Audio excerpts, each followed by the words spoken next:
In this video, we will show you how to fill the clean water tank and how to empty the dirty water tank. After that, we will tell you about our i-dose system and how to use it. Let's start with the clean water tank. You can remove it from the i-mop by pulling it towards you. The tanks have different caps on them. Do not switch them because one is open and one is closed.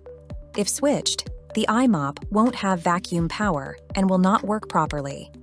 With that out of the way, let's fill the clean water tank. Take out the filling hose and fill the tank with a maximum of 4 liters of water. After that, seal the tank tightly. When placing the tank back on the i-mop, make sure the valve is not contaminated. Then press the tank down on the nipple and forwards into place until you hear a click. Like this.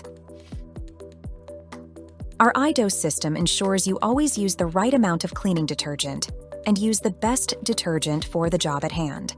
Let's have a look at how it works.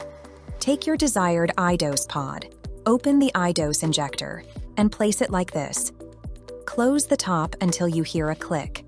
When ready to clean, press the yellow button on top. In 10 seconds, you are ready to start cleaning. We also added a colored indicator ring so you always know which cleaning detergent is in the tank.